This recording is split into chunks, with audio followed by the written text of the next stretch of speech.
Hello everyone, and welcome to our webinar on Lego education and COVID-19 learning resources.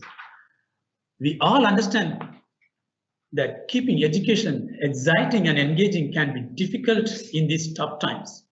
Since most of the schools in UAE and other parts of GCC have decided to go hybrid this year, we would like to inform the importance of conducting STEAM classes using Lego education products and solutions through this webinar. You will also be informed about the best practices being followed by most of the schools worldwide using Lego education solutions to conduct the STEAM classes. My name is Suresh. I will be your host for this today's webinar. I am the Training and Implementation Manager at Knowledge Hub Dubai. Knowledge Hub is a strategic partner for Lego education in UAE and other GCC countries. The Knowledge Hub came into being in Dubai as a pioneer in the EdTech market in 2001. Since then, we are providing numerous education solutions to most of the schools in the Middle East and Africa region. Now, I would like to introduce you all to our keynote speaker, Mr. Stuart Swan. Stuart has been a Lego Education Academy trainer since 2011. Stuart travels globally on behalf of Lego Education and has delivered keynotes, training, workshops in Europe, Africa, the Caribbean, and the Middle East. Stuart has written and developed curriculum content for Lego Education Academy. Stuart is a former vice chair of NAP, National Academy for Primary Education. Okay, before we start our webinar, I would like to inform that we will have a question and answer session at the end of the webinar. So please feel free to post your questions into the chat box. And we will also announce the name of the attendee who has won the Spike Prime kit as promised. So we will select the winner using this spin wheel. So kindly put your names and email IDs in the chat box and be assured that your details will be kept confidential. So we are ready to go for the webinar session. Now let me pass the screen to Stuart. Well, thank you very much for the introduction, and hello everybody in the UAE and across the Middle East. It's just still morning here in a cold and wet London. I'm sure you've got much better weather than I have, but thank you for asking me to deliver this keynote. It's a real honor, and as Suresh just highlighted, we will be looking at and thinking about and focusing on this whole notion of hybrid learning and the way that we are teaching, the way that we are learning in I guess what people are calling the new normal. So I'm going to just quickly outline a little bit about what we do at Lego Education in case you're unfamiliar with that. We're then going to have a look at some of the resources that are available to you. And finally, we're going to have a look at one of the Lego Education resources, Spike Prime, and see how that can be used to enable and to foster good and meaningful hybrid and kind of disconnected learning. Okay, so just a little bit about what we do at Lego Education. And I guess our whole approach to learning is centered around this idea of what Seymour Papert called constructionism. So really that's kind of predicated by being hands-on and by finding out and by inquiry and doing all of that through collaboration and communication and critical thinking. Of course, what's happening right now in this kind of COVID world that we're living in is that some of those skills, some of those competencies have been compromised. So really, what what I want to look at and what I think that we really should be thinking about is actually how we can still enable those things whilst we're living in this in this COVID world, and we're having to teach and learn in a slightly different way. I'm hoping you can all see that. Okay, so we do this at LEGO through a combination of what we call hard facts and soft skills. Yes, we're still getting over those basic principles of a core curriculum, but we're mixing those with creativity, innovation, critical thinking, communication, and collaboration. So all those things I've really just been speaking about. And we're doing that for a number of reasons. Firstly, it's very positive impact on well-being. And secondly, the fact that we're actually digging into these skills that the World Economic Forum have identified that students need to acquire. And if you look at those trending skills for 2022, certainly those hard facts and soft skills are really up there. Most of those skills, most of these trending skills, I guess, traditionally work best when we're in a physical space.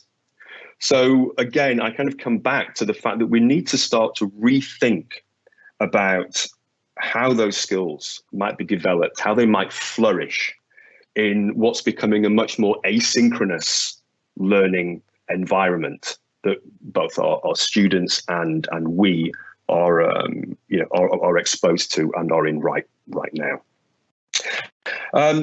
We also instill those skills and competencies through playful learning. We take play very, very seriously at LEGO Education.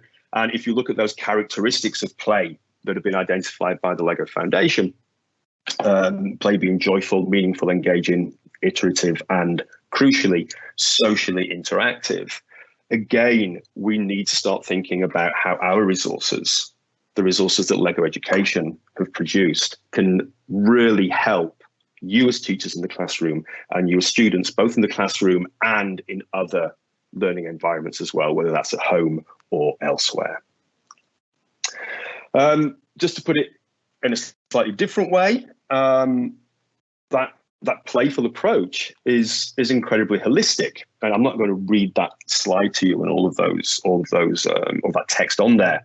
But again, if we think about holistic learning, we tend to think about students working together with their teacher, perhaps in a synchronous physical space. So we really are wanting to look at how we keep learning personalized, but how we keep it meaningful, and how we try and keep that hands-on approach that LEGO and LEGO Education is so synonymous with. Of course, you may have children who are at home, not in the classroom, without physical resources. So that building aspect, that hands-on building aspect, of course, is not going to be there necessarily, but they can still be involved. And I'm going to be looking a little bit later about how that might happen. And also, I'd kind of like to get your suggestions as well. So please feel free to type in the chat and give us your thoughts as we go, because that's going to be incredibly useful to us moving on, and I'm sure to your colleagues that are on the call as well. Okay, so we've started talking about this already, where we are in terms of learning in this pandemic, and it seems that wherever you go globally, things are different. I know we're certainly got a very different situation here in the UK to perhaps what you have in the UAE and across the Middle East. Most of our students are back in school now, unless there's any outbreaks, in which case schools or parts of schools will close for certain periods of time. But I am aware that certainly in the UAE, beg your pardon, you've got around 40% of students who are at home, distance learning, with about 60% at school. And in the rest of the Middle East, some of those numbers are going up to 100%, and that could be for the foreseeable future. So we, of course, have a situation, particularly where you are, that learning can't necessarily all happen in one physical space. And we are beginning to rely on this kind of technology. And, partly that's fantastic, because it does bring people together, but it can also kind of feed into that isolation as well, and you start to suffer from video conference fatigue, which, if you are having a lot of meetings, for example, over video conferencing, then you'll know what I mean. And certainly if you're teaching over video conferencing, then you've got an awful lot of work to do there in order to kind of satisfy all parties. So we know that COVID-19 has brought rapid change, not just to education, but kind of globally, but certainly education has been affected massively, almost overnight. We know it's disrupted our lives. We know that you as teachers and as schools have started to adapt. And, and again, you look globally, you even look locally. Some schools and some education districts and boroughs are doing that perhaps more effectively than others, because they're responding to the needs that's going on within their particular organization. So I think that there's also a misconception here that everybody is kind of settled and sorted. We've kind of had this since the beginning of the year. Schools have been affected since then, and I think that there is a kind of misconception out there that schools have got it sorted. But I don't think broadly they have 100%, particularly when it comes to the kind of learning and the kind of pedagogy and the kind of approach that LEGO Education and LEGO Education resources promote. So I think there are schools out there and educators out there that are still in need of some support and some guidance, and certainly students, as it says here, more than ever before. There's a lot of issues around well-being and around mental health that we need to consider when we're teaching and learning in this way. So if we think about social and emotional learning or social and emotional support, as I've just said, it is incredibly important right now, possibly more than ever. We have children at home who may be feeling isolated. We have, don't forget, children in the classroom. And even though they're still coming to school, they can still feel isolated and disconnected from their peers if they're not in that same physical space. So I think we need to give the children in school, the students in school, as much kind of thought and attention as the ones studying at home. Also, you as teachers, you're feeling isolated. You're feeling disconnected from your students. So there's a huge kind of upheaval that's still going on. So, we really need to think about how we address this as well. So there are some challenges. There's huge amounts of challenges.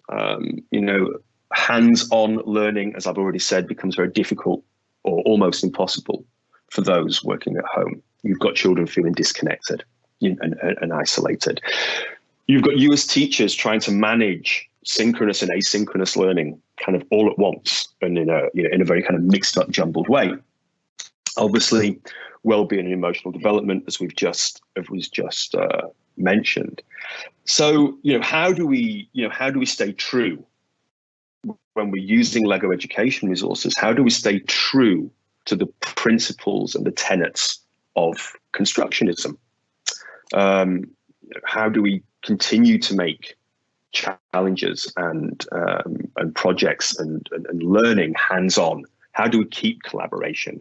How do we feed inquiry-led learning? So those are the challenges. There are opportunities as well, of course, and we've got a situation where children are kind of working with each other, or could be working with each other in a kind of real life scenario, the way that people who have been remote working for years have done. So we could celebrate that.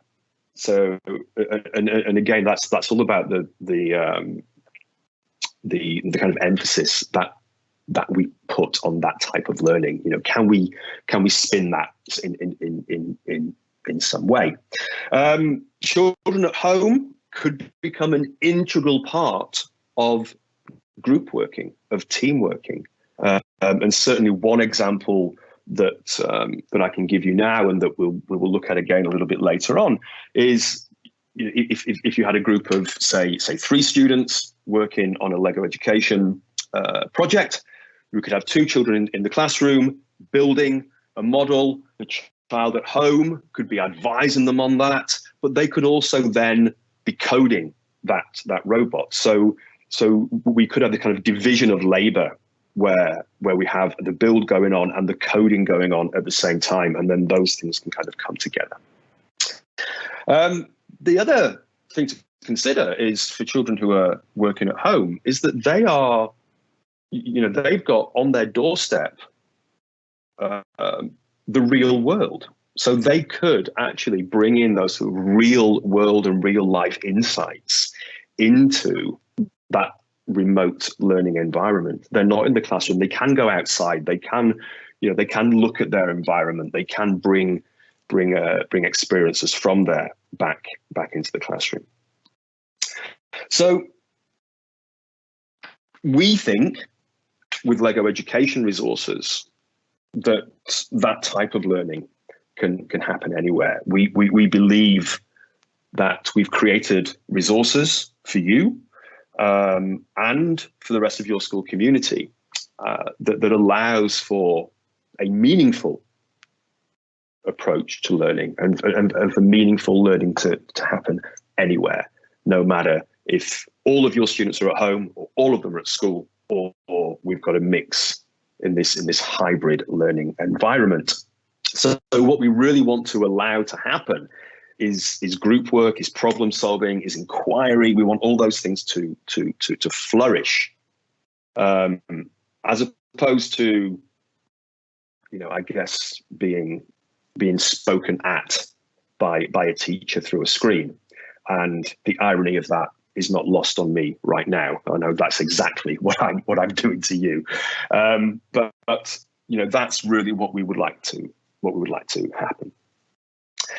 So to that end, Lego Education have produced quite a lot of resources for school communities. That's for you as teachers, for your students as learners, and for your parents as co-educators, co-learners. Obviously, if students are at home, we are quite reliant on parents and carers to enable that learning to happen. So what I'm going to do here is, at risk of the technology not working again, I'm actually going to exit this presentation briefly and show you a couple of websites.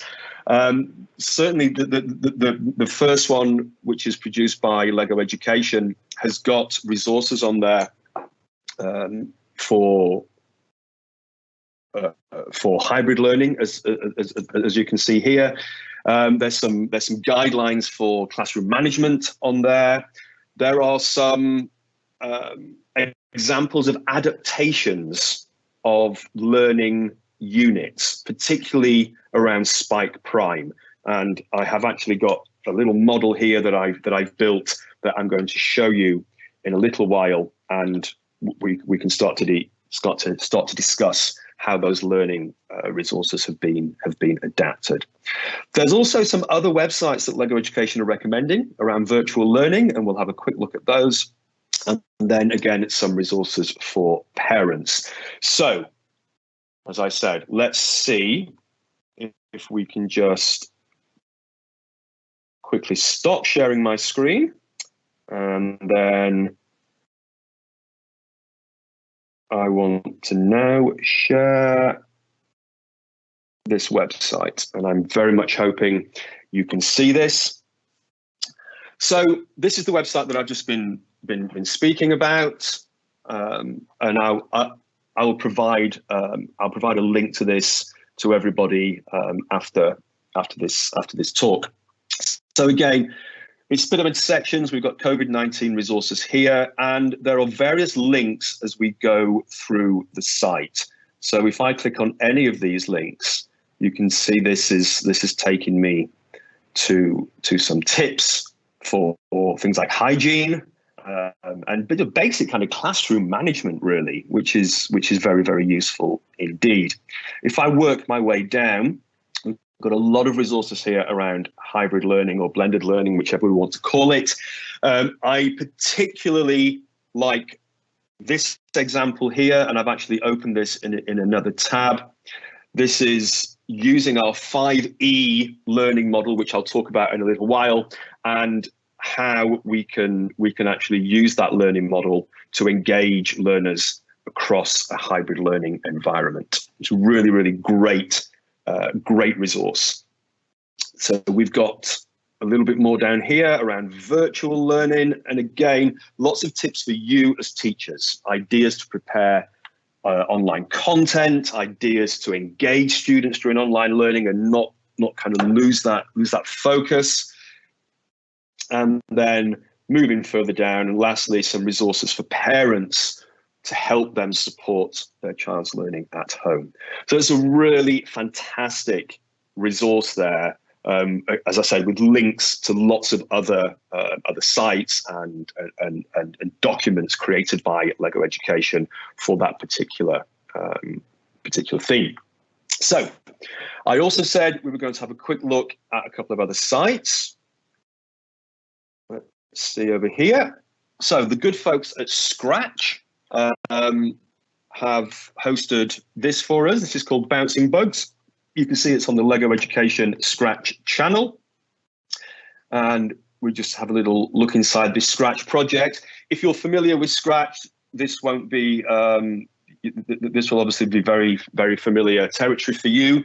If you're not yet familiar with LEGO Education Spike Prime, that we're going to have a look at, as I said, in a very short while, the coding environment for Spike Prime is Scratch based. Actually, it's Scratch or Python based, but the kind of first thing that students would use in Spike Prime would be this kind of Scratch environment. So students at home using something like this will really help them to get their heads around the learning environment, the coding environment for Spike Prime when they come back into the classroom. So this, of course, isn't kind of hands-on and physical, but it is using Scratch in a really neat way. So if I just click the green flag there, hopefully you will see our Spike Prime hopper hopping away. There we go. So we've got a really neat little animation and lots of parameters that students working at home, or even the ones working in the classroom as well, can start to play with and start to adapt and start to tinker with, so they can really get their heads around that block-based programming environment. So Scratch is a really, really great tool. So that's a brilliant resource. There's also a site called Coder Z or Coder Z. This is something that you have to sign up for. You can sign up as a teacher and create a classroom environment in there for your children. Again, this is block-based, so similar to Scratch. It's actually using something called Blockly.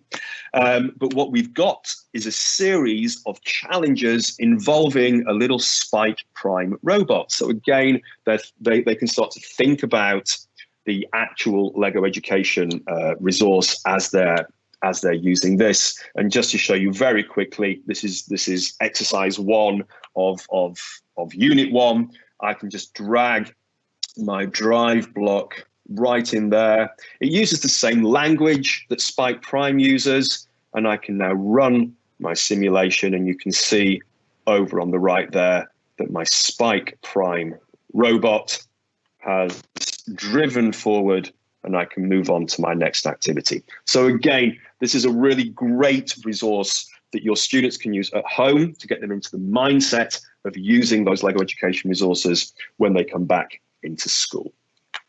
Okay, I'm going to stop sharing this now, and I'm going to go back into my presentation, I hope. Hoping you can see this. I'm just going to run that again. Okay. So hopefully that's started to whet your appetite for some of the help and resources and guidance that, that LEGO Education has provided for you and for your students online. So just to kind of round up, I guess, this little section, I'm going to play you just a 1 minute video, just so you're not listening to me too much. So just a 1 minute video, just to round that up around hybrid learning with LEGO Education. I'm hoping you can hear the sound. If you can't, it is subtitled, so I think we'll be okay.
Okay, well, I hope you could at least see that video and read the subtitles if the audio didn't quite get through.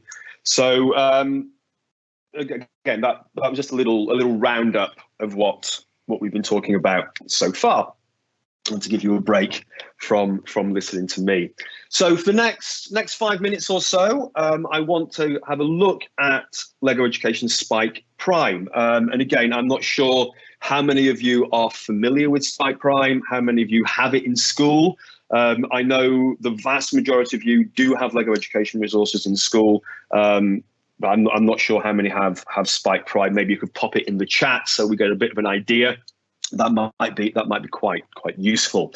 So we very firmly believe that Spike Prime can enable learning wherever it happens, on all three of these learning scenarios, whether you're in the classroom, whether your students are at home completely, or whether they're in a hybrid learning environment. But it's the hybrid learning that we really want to speak about right now.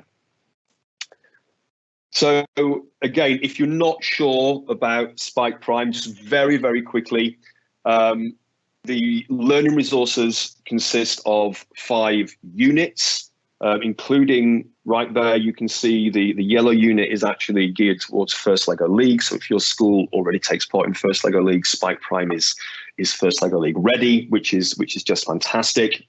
We are going to be looking at this last unit here called STEAM Training Trackers. This is actually a brand new unit. So even if you do have Spike Prime and you are familiar with the Spike app, the Spike software, training trackers will be coming to all regions quite soon. But if you want to see it now, all you need to do is switch the language in your settings to US English, and you will see this unit appear. So training trackers is all about gathering data. It's all about using Spike Prime, and particularly the Spike Prime hub and the sensors that are inside it, to gather data and then to interpret that data from graphs and from tables. So we're really digging into science and into mathematics in this particular in this particular unit. And there's some really, really fun and really hands-on and really exciting units there. So we're going to have a little look at this one, which is about exploring kinetic energy during movement at a constant speed. In other words, what your students will do in this unit is build a pedometer. So these are really popular, of course, right now. A lot of us have them built into our smartwatches. They're certainly built into most phones, and they can count how many steps you've taken over a particular period. And of course, from that, we can use it to measure distance, and we can use it to measure speed. And all that's built into this Spike Prime session or project. So we're going to have a little look at that now. And whilst I'm just going through it quite quickly, what I'd like you to do is to start to think about how this project, how this session might be adapted for a blended learning environment. Okay, it's not a test. I'm actually going to give you some examples afterwards, and we're going to look at some of the resources that have been created by LEGO Education to kind of help us with that. But do have a think, okay? So once more, I'm just going to come out of this. I'm going to stop sharing that screen, and I'm going to start sharing Spike Prime. Hopefully you can see this. Okay, so when we're in Spike Prime, I'm just going to go to units. I'm going to do this quite quickly. I am aware of time, so I'm going to go through this relatively quickly and into our training trackers unit. And I'm just going to scroll down and find my Watch Your Steps project. So as in all units and all projects with Spike Prime, we've got a block over here where we can move through the session. I've got some video guides here as well. I won't play those, but just so you know that they're there to inspire and to engage students. Remember that 5E model we spoke about? That first E is engage, and that really is what these videos are all about. I've got my blocks over here. You can see how scratch-based this is. I really only have the blocks that I need at the moment, okay? So, and it asks me some questions. Can we measure how fast we're walking? Can we measure or calculate energy of objects in motion? And what type of energy is that? So actually, we are going to build a pedometer, but we're going to use the data from that in order to start to calculate things like energy, speed, distance. So really, really thinking about those mathematical processes as well. So as we move through, we can build a pedometer. There is a build guide right here, but you can see if I bring this one into the camera, I hope you can see this, that here's one that I have built. It's got a little belt clip here. So I could pop it onto my belt and go for a little walk around. I won't do that, but I will show you how it works. So once I've built, the next step here actually gives me some code that will work that I can use. It has got some values in here, though, that I might need to adjust. If I just zoom in, can you see this? Adjust these values. So I know that there's some calibration that I might need to do as I move further on through. It also mentions a graph here. That's useful. So let me just run this program, or I will download the program to my brick. Now, if I were a student, I would now unplug this.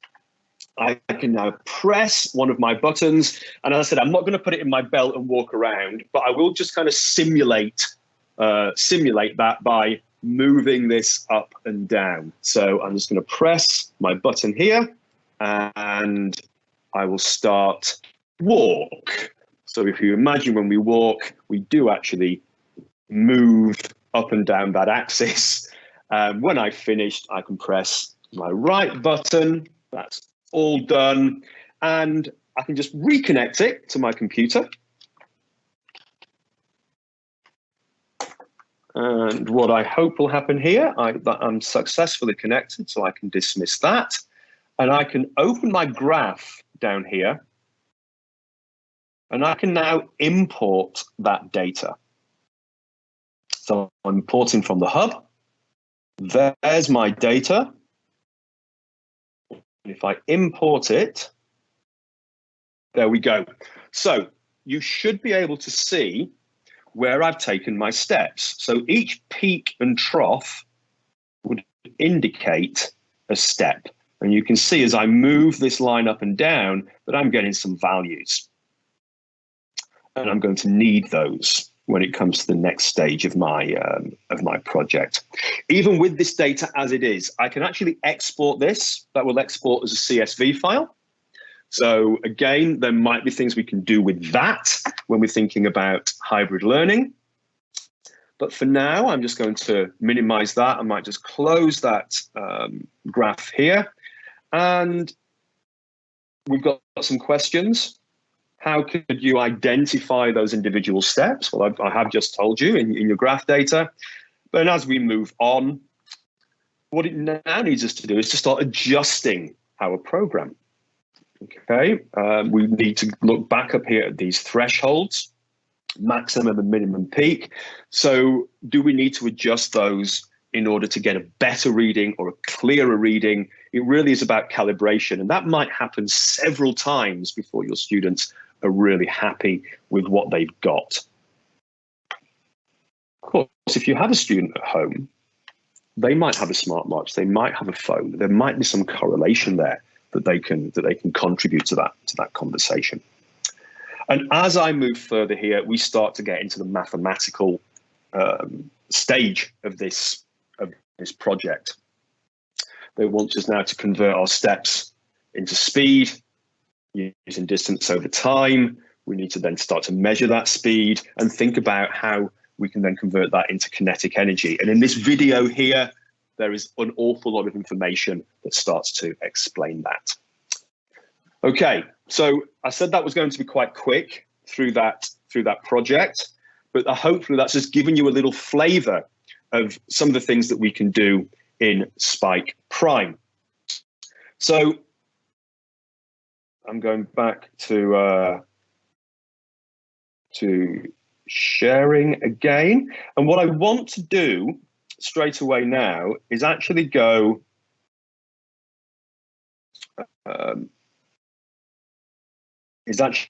back into this website.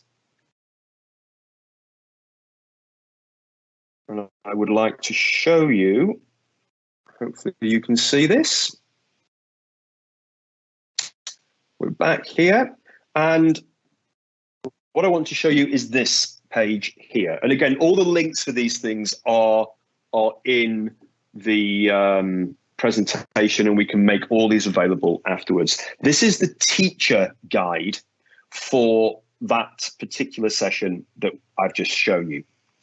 It's got a video here, which all of those little videos in the Spike app are all kind of strung together in one larger video here that you could use as a teacher to help you plan.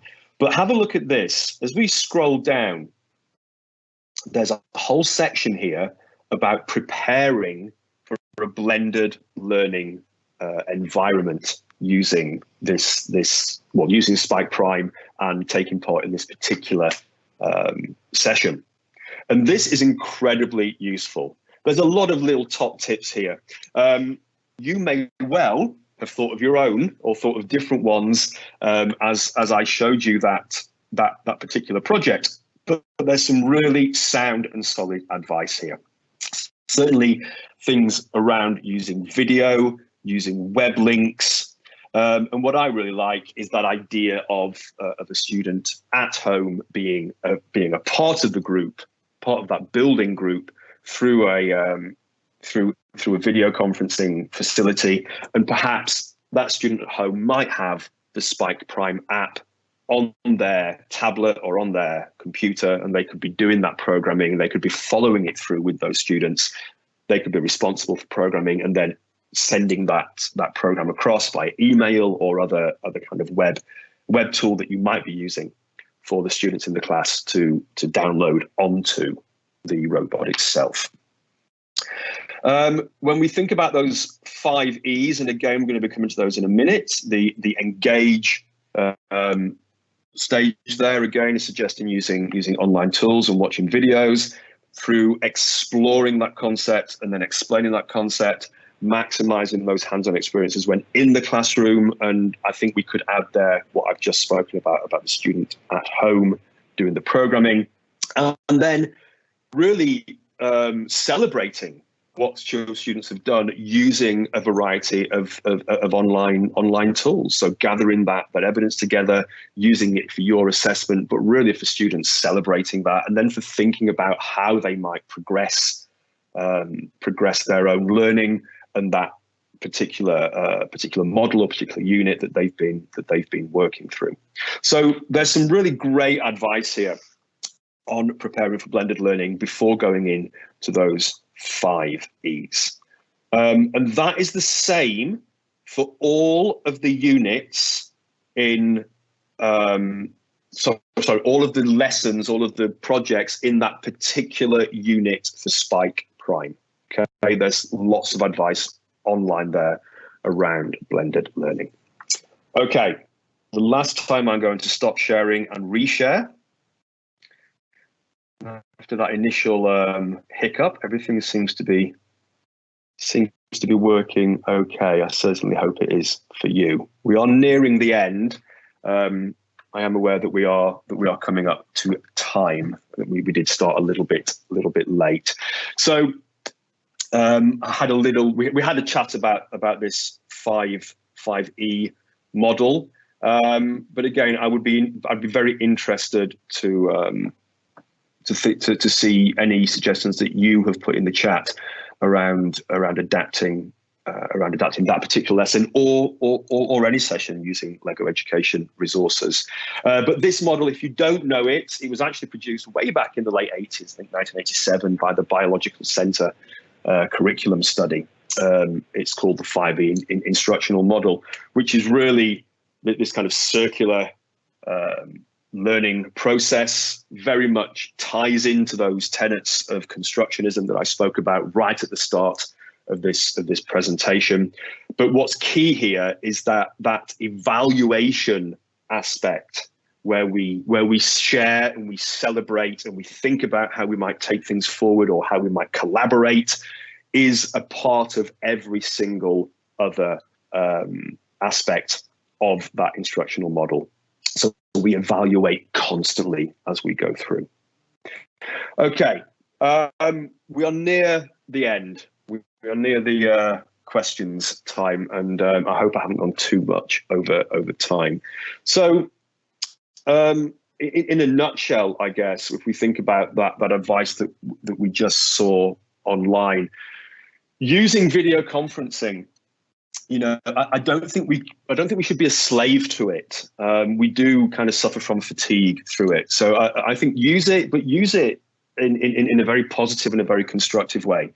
And certainly you as teachers, you as facilitators, you don't need to be there throughout. You don't need to be constantly kind of staring at a screen and sort of monitoring what's going on. But we could certainly use that screen time to engage our students. They can then work independently during that explore and explain phase, whether they are in class on their own, so in class 100%, or whether they are in a blended learning environment. But I do think that thinking about how we group students when we're thinking of blended learning or hybrid learning, we could. There are some takeaways from that and about how that video conferencing could be used, or other technologies, other web tools that students can collaborate through whilst they are working. And then we can use that video time again to come back together during the evaluation times, and certainly when we're thinking about moving on, to share and to celebrate and for you to set maybe further tasks or for the students to do that themselves. So just to very quickly round up, just some top tips to take away from that. Do encourage asynchronous learning. Do encourage exploration that students can do in their own time, and set checkpoints. And again, that's a great use of the video conferencing tool. Coming back together at those checkpoints during that evaluation time is a really strong and a really positive use of video conferencing tools. Get students oriented or orientated, ready for the project or for the task. And that could be using virtual building and programming, a little bit like we saw with Scratch and with Coda-Z. But it could also be making sure that everybody in that group has a role and they understand that role, and that everybody is valued within that group, whether they're building hands-on or whether they're at home coding and advising. Create and set challenges. Again, that comes back to those checkpoints. But create challenges that require inquiry and require critical thinking. But more importantly, that involve the whole group and allow them to be playful. Think back to that definition of play that we had about 20 minutes or so ago. Allow them to be playful. Use a variety of resources. Not just video conferencing. There's a bunch of web tools out there, from things like online whiteboards and collaboration tools, right through to the more kind of traditional email or messaging tools. But get your students to use a variety of resources, and ones that they, and more importantly you, feel very comfortable using. And lastly, keep it clean. One of those resources that I pointed out towards the start was about classroom management, and certainly for your students working in the classroom, if you are sharing kits between sessions and between classes and between year groups, there is the whole kind of cleaning and sterilization issues as well. And there's a lot of advice around that on that website that I pointed out, and in a particular PDF. And again, all that will be made available. And I think that's pretty much it. So thank you very much for listening to me. I hope it was useful. I hope it was helpful. And I hope you were able to hear and see everything that I was showing you.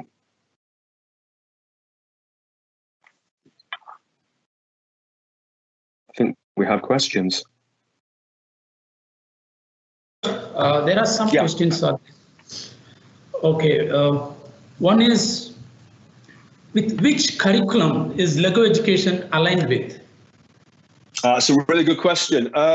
It is aligned with several global curriculums. Certainly, that resource online that I showed you as Spike Prime is aligned to NCSS. Can I just show you, actually? Can I just quickly share my screen again? Is that okay? Sure, and I can show you here. Thank you very much. So if we have, where are we? Let's we go here. Okay, so we should be, can you see what I'm sharing? No. No? Okay, let me try that one more time. Yes, share once again. Okay, let's have a look. Okay, hopefully you can see this.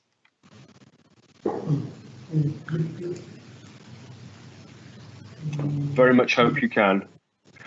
So if we scroll down here, you can see that these educational standards here are aligned to NGSS, as I said, and also to Common Core, CSTA standards, and to the ISTE standards. That's obviously the US. As we travel kind of globally, if we change the language settings in the Spike app, and certainly across other resources, across WeDo and across EV3 Mindstorms, you will see that depending on where you change your language settings to, those educational standards for that particular region or particular country will be automatically applied to your software. So it is a kind of global thing. It isn't just aligned to, for example, USA standards here. I hope that helps.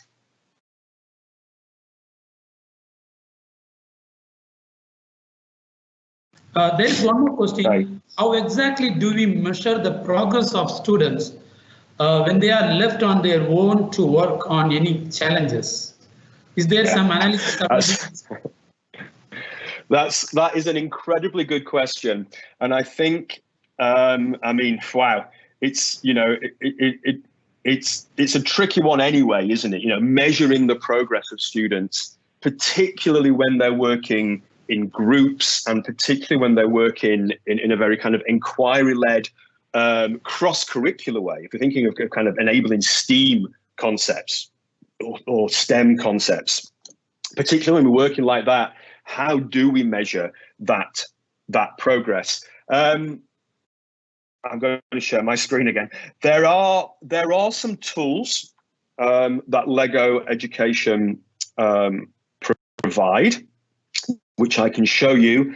But I actually think from a teacher point of view, I think it really comes down to how you use those evaluation times, how we use that time when we all come back together and actually getting children to articulate and getting children to speak about, particularly from a group situation, what they've done, what they've achieved, the challenges they faced, and how they overcame them. Part of play is about making mistakes, and it's about relearning.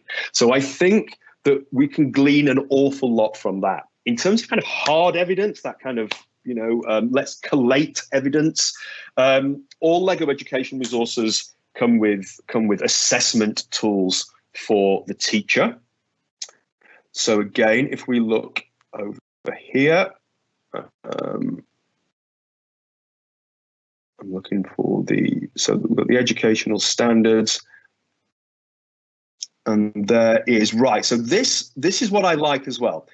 In here, you will see, not only will you see the student material, which is basically a kind of online version of what I showed you as we worked through in the Spike app.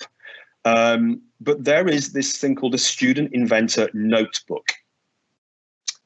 Now, this is really neat. It's actually downloaded. So again, do excuse me, I'm going to stop sharing my screen. I'm going to open that download. It's actually downloaded as a PowerPoint. Of course, if you're using things like Keynote, you could convert it, or you could even kind of convert this to a PDF and get your students to use this. But just let me show you this very quickly. Where is it? Where is it? There it is. So this is a student workbook for that particular session, for Watch Your Steps. And you can see as we go through here, that there are some links for your students to look at and some instructions here. Take notes of anything that you want to remember. Take a moment to answer some questions here, and they can answer it in the block here. They could even take photographs or video. They could upload it into here. And what we really have here is there you go, had a picture or video of your experiment. So that could be them walking around with the pedometer on, or it could be a student at home talking about how they are reprogramming or how they are comparing their pedometer on their smartwatch or in their phone to what their colleagues are doing back in school. Again, add a graph to document your results. So we either take a screenshot there, or we can export to a CSV and graph it. And then how would you evaluate? So you can see they're working through those 5 E's. But what you've got here really is a digital portfolio, a little digital workbook that you as teachers can then collect and collate at the end of those units. So I hope that's answered, or at least partly answered that question. Okay, that's great. There are a lot of questions. Some few questions are coming. We are in short of time, so we need to wind up. Yeah. We will get in touch with the people, those who ask questions through this mail on frequency. We'll put in FAQs and answer all these questions. And that's great. Yeah, and I can let you have all of those links that I showed you. Yeah, we will collect the questions and give the answers to that. And now we are getting a lot of appreciation for the presentation. Thank you, Stuart. And now, thank you very much indeed, everybody. It's an absolute pleasure. Thank you. Okay, so we are also excited to see who is the winner now. So let me share the screen. Just a minute. So we have collected all the attendees' name from your chat. So now the spinning wheel is ready with all your names here. So we have entered your names in the spinning wheel. We will find. I don't see my name on there. So sorry. So this giveaway is for the attendees. Okay. What a shame. I guess the shipping will be too much back to the UK, right? Okay. So let's spin the wheel. Let's see who's the winner. 1, 2, 3, start.